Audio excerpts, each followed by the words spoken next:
unfortunately, I'm at work, so I got to keep it like kind of brief, but you know. Rocking with Jam Man is with Bones of the Earth. So how you doing, man? Oh, I'm doing good. How are you? Good. How are you, man?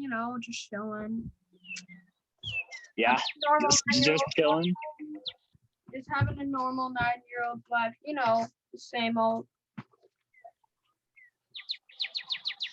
Yeah, absolutely. Just another day in paradise. Yep, just It's a another. beautiful day outside. Yeah. Where do you live? Where do you live?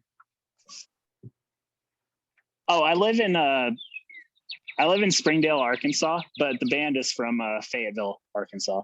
Oh, It's very lovely here. I'm from Buffalo. Yeah. Oh, okay, awesome.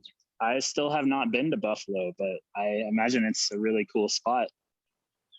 Congratulations on the new single. The New Emperor Never Ended. The New Empire Never Ended. It was a pretty good song. Oh, thank you. The track is brutal, man. It gets me pumped up. Just so it's all. Sorry. Yeah, I mean, so, when you get a little older, it's kind of like that's just kind of how you wake up in the morning, and so we like to express that a little bit. Whenever you just like, as you get older, like when you wake up and you stretch and stuff, it's kind of like kind of thing. So you actually have those? Oh my god! Imagine if all humans had those. Oh, rockabye, baby. I mean that's exactly how I wake up in the morning. Closer you get to 30, man, that's exactly how it is. I'll just make a lion's roar every single morning I wake up. I even do that when I'm 9. I actually do, but I'm probably gonna hit puberty pretty soon. So when it happens, yeah. Sorry. Yeah, no, I mean you'll have the opposite problem. Your voice will be going too high and squeaking. I was there before, so just a little word to the wise. This is an upcoming full-length eternal meditations of Deathless Crown. Yeah, it's also actually out now. We released it back on the 2nd of April, so you can actually listen to it now. Now this is an album, or is it? Now this album is a sequel. Correct? Yeah. So we're kind of like fantasy nerds. We grew up watching like Star Wars and Lord of the Rings, so it's like this album is the second part of another story that we told on our last record. One, The Imminent Decline of Human Spirit. It's a mouthful. We just love our or our long titles here. So when you first started writing, did you have it in mind to be this long crazy story today? Interviewing people like me today, right now. This is more for my bandmates, Rafe and Cody. Rafe does the main vocals for most of the song and plays bass in the band. He generally likes to write a lot of stuff that's conceptual. So I guess, whenever we started this band, it was just going to be always like a concept band. And we were kind of playing Dungeons and Dragons and stuff before forming. So it kind of had an influence on the sound too. We love our nerdy stuff. Like I play video games. I watch all kinds of movies. Like we love that stuff. I'm a little bit of a geek. I'm a geek horror. I'm a geek horror guy. I'm a geek horror for like horror and stuff, and also kind of Star Wars. Yeah, because like I kind of search up Sonic and I search up Death Battle. You know what Death Battle is? It's where like these guys fight. Yeah, it's basically, yeah, I actually know a lot of stuff now about speed of light. It goes to 640 million miles per hour and sound barrier, stuff like that. Yeah. Internet. Oh geez. Yeah, that's way too fast for me. I guess I just, sort of walk like a turtle these days. But yeah, speed of light is really something, isn't it? Sound barrier, Mach 1, Mach 2, all that kind of stuff. Can I listen to a song out of order, or should you? Sure. Okay. It would probably be easier for you. I'm on my phone right now. But you can listen to a song if you want to. I'm asking if they should be played in order. I'm asking if they should be played in order, or they should just be totally off in order. Oh. Yeah. Yeah. Oh, the order matters for sure. Yeah. It is written front to back. So basically, how we sort of envisioned it is, you would play both albums front to back, but you don't have to play you don't have to do that. You could start with the second one. It's kind of like, if you like the original Star Wars trilogy, like if you started with New Hope and then you watched Empire Strikes Back, it's kind of like that. So it's like both can kind of stand on their own, but it's like better if you watch them together so you get more of an idea of what's going on. Better if you watch the prequels first, then do the sequels. Well, like, you get it. Yeah, it's better. I mean, it depends. It depends on who you talk to about that, because there are Star Wars fans that love their specific trilogies. Like there's people that hate the prequels. I personally love the prequels. I grew up, I'm a 90s kid, and I saw Phantom Menace when it was in theaters, and I personally love Phantom Menace, even though everyone loves to hate it for some reason. Oh yeah, it has the best lightsaber scene. If you're about lightsabers, it's got the best lightsaber scene. Yeah, and in my opinion also too. And they're saying that they're also like changing up the names on TikTok. They're saying, oh, Phantom Menace should be called because like they would try to make it like it would sound familiar, but they just all right, next question. Sorry. So the concept is pretty it's all good. So the concept is pretty much the Terminator, correct? I wouldn't say exactly like the Terminator. It's kind of like how I would describe it is basically it's kind of like this never-ending cycle between organic life and a life more artificial, I guess, and sort of synthetic. Everything's like automated, and there's not very much human life and vegetation left, all that kind of thing. It's just all machinery.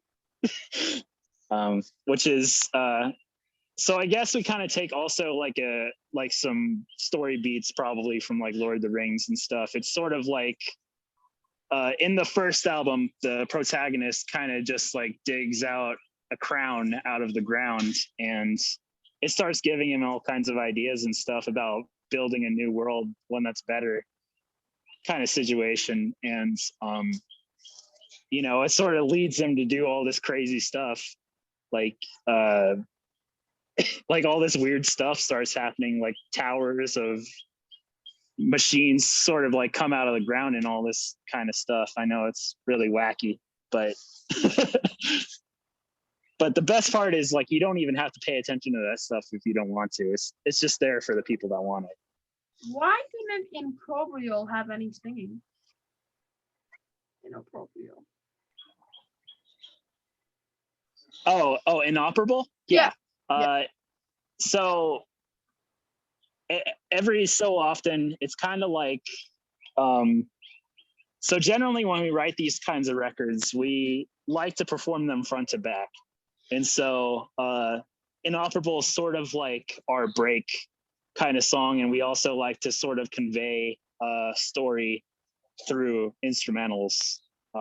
It was something that we did on our last album with a song called Transmutation, which it's kind of just like a little bit of a journey, and it just starts with one idea and it gets really loud, and then gets really quiet at the end, kind of thing.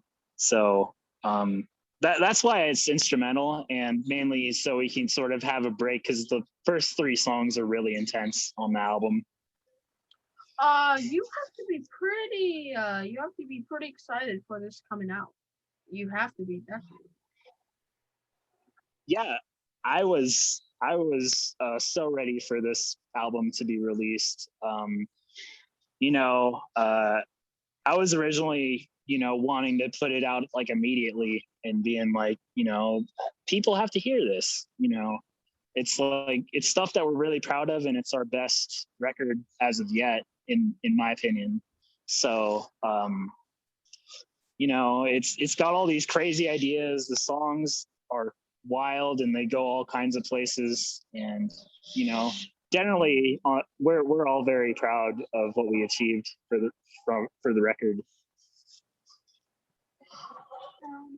Yeah. And so when you listen to it, it's like, oh, sorry.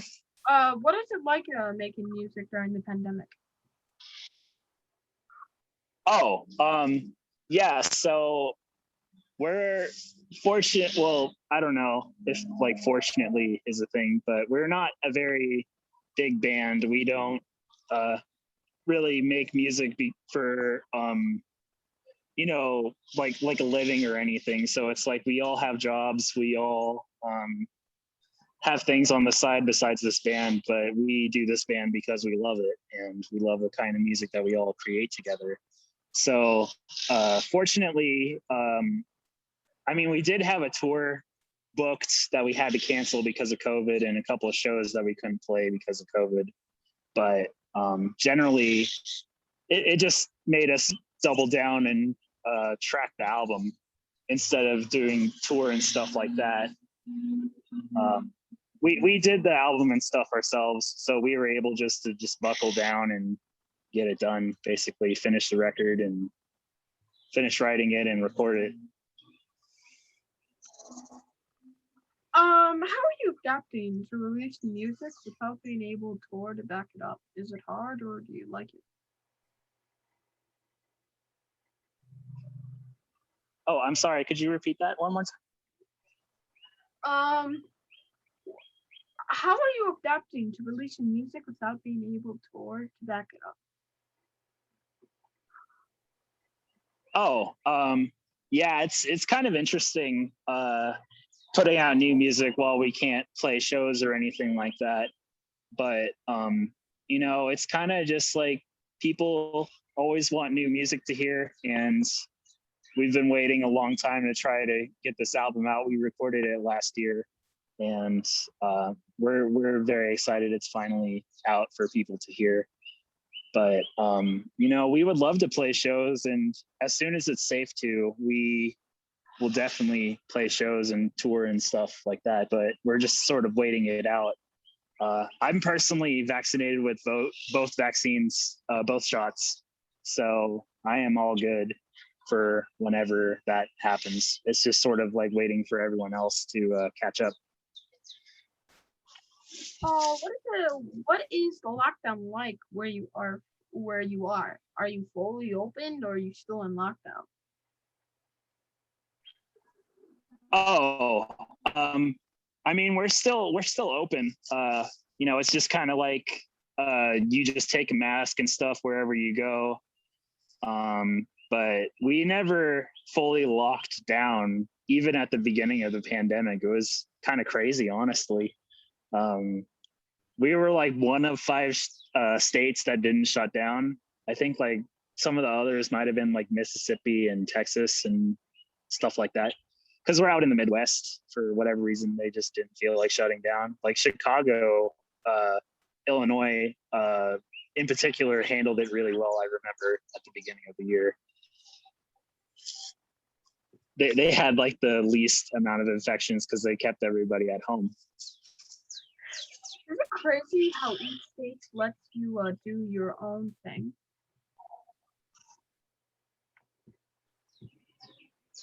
Wait, I'm sorry. Could you repeat that one more time? Is it crazy how each state lets you do your own thing? Like, Yeah, no, it is absolutely.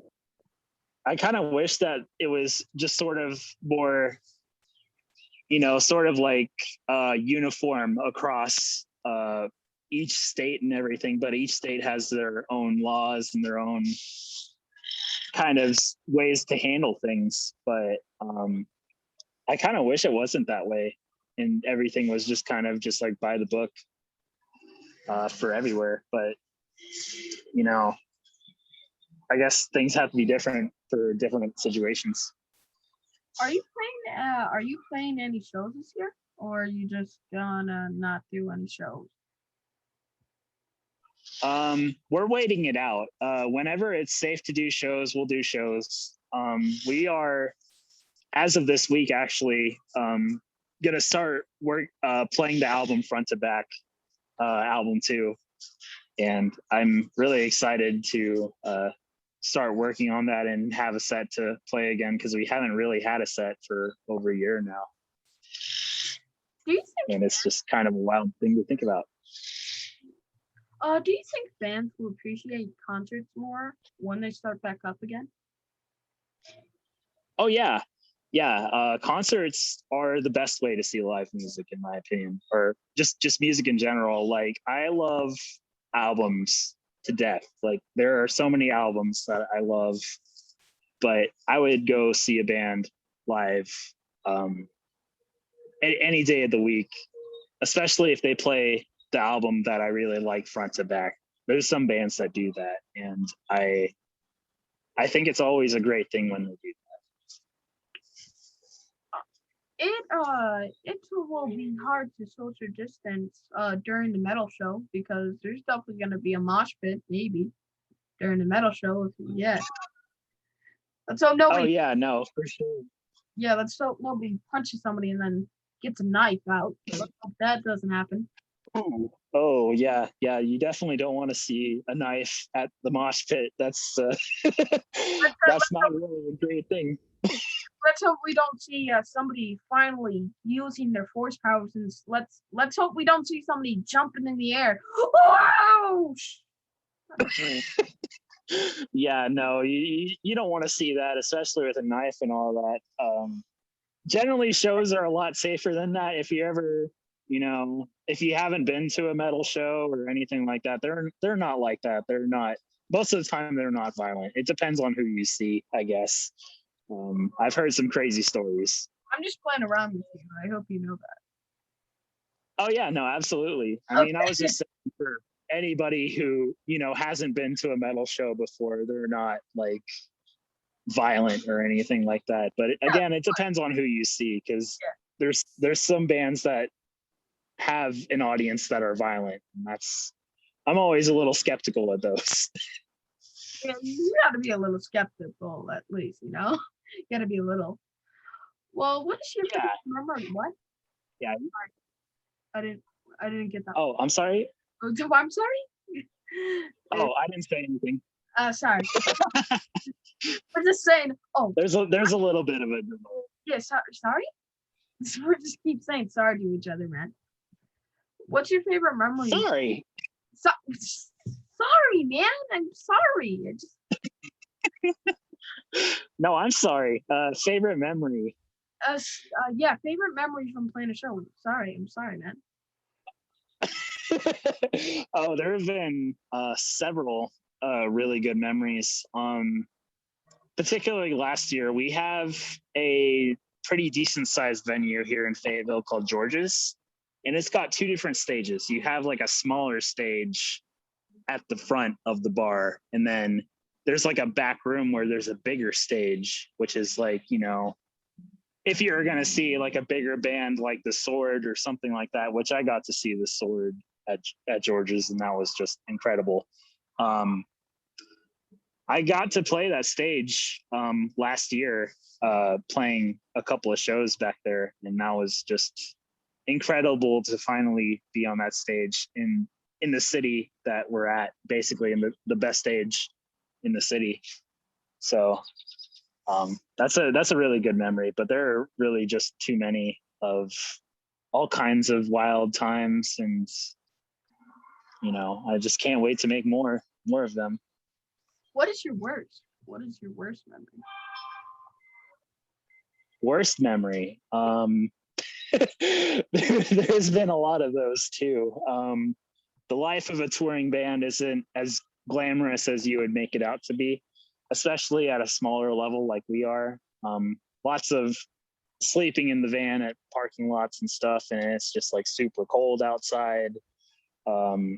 Generally, the worst feeling is just like whenever you play a show and it's just like the vibe was off, and like the vibe was off and people didn't really enjoy what you were doing. That sort of stuff kind of sticks with you whenever you play shows and that sort of thing. And so there's been a lot of times like that where we might have played a show that I wasn't really happy with, but then you just like do better at the next one, and it's okay to fail sometimes, because there's always room for growth. What is next for you? What is next for your band? What is next for your band? We're just waiting for shows to come back. We're sitting on this album for a little bit because for a while it was actually like we have about half or so of songs for the third album written, and it's just like we have to we have to chill out a little bit, because it's like we just put this one out and we're not going to try to put the other one out for a couple of years. So we just have to let it sit and have all the best ideas come together. And they can get what? Oh, sorry, wrong question. Oh, oh, whoops, wrong person. Wrong one. Oh, okay. Oh. Round one. Okay. Wrong one. I think I totally got the right one this time. Oops, wrong one. I totally got it this time. How do my followers start following you?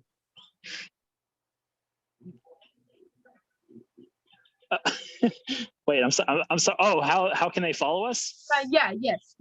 Well, like, what's your website? Okay.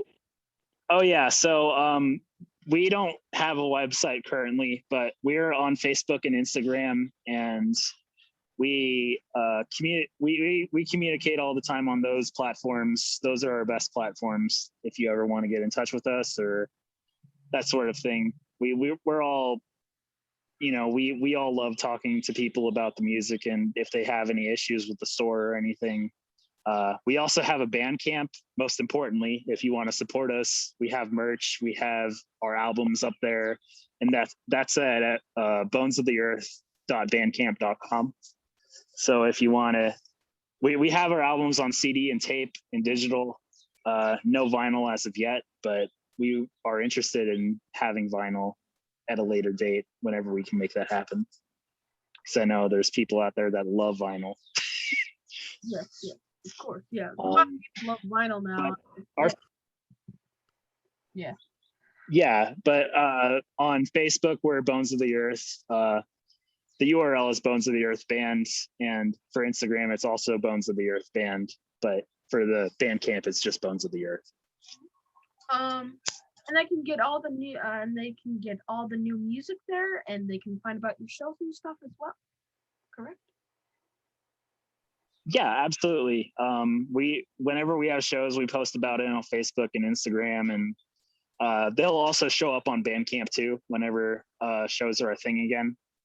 For us, we've just been waiting for the right time to come back, and that's basically how to keep up with us as of right now. If that's subject to change, then we'll make a post about it for sure. And the albums are also available on all the streaming services, YouTube, Spotify, everything. You guys can get any of the cool merch there, and my followers can get all your cool merch and stuff like that, correct? Yeah, that's all on our Bandcamp. So if you want to buy merch and stuff, it's all on there. Well, I do unboxings. If you want to hook a brother up, I can show cool swag on my shelf, like. But by the way, I kind of need it to get to like. I just need that slice of bread, and maybe we'll. Please, I needed to get the. I needed. I just need it, man. I need the sponsor. I need the sponsors. Please. I need the views. I'll see what I can do. That unfortunately is above me. So. I'm just teasing you, man. I just want you. Well, I do think I have to get running now. Okay. Yeah. Yeah. I know you're just joshing with me. I do appreciate it. Yeah. Oh, for sure. Yeah. This was a lot of fun, but I do think I need to get back to work. Unfortunately, I've been at work, so I can't stay and talk. But it has been fantastic. Thank you for being on the show, man. I hope the next time we talk is at the backstage at one of your shows. Thanks, it was awesome, man. Yeah, I really hope so. I would love to meet you in person, and I just love that you're doing what you're doing. It's really incredible. I was watching some of your older videos and stuff, and you're talking to people that if I was 9 or something like that, like I would be freaking out at some of the people you've been interviewing. So that's really cool that you've been able to get in touch with people like Randy Blythe and all, and because it's just like I was listening to Lamb of God when I was in middle school and stuff. It's just incredible. Thank you, man. Really. So keep it up. Thank you, man. Have a great day. Well, May you too. This was fun. May the elder gods bust out the horns. We'll bust out the horns, and also have a great day, man. Watch out! Please don't turn on the ring. Yeah, absolutely. You don't want to see Sauron. You don't want to see him. All right, have a great day, man. I'm just giving you a hard time. Peace. Okay, I'll keep that in mind. Bye.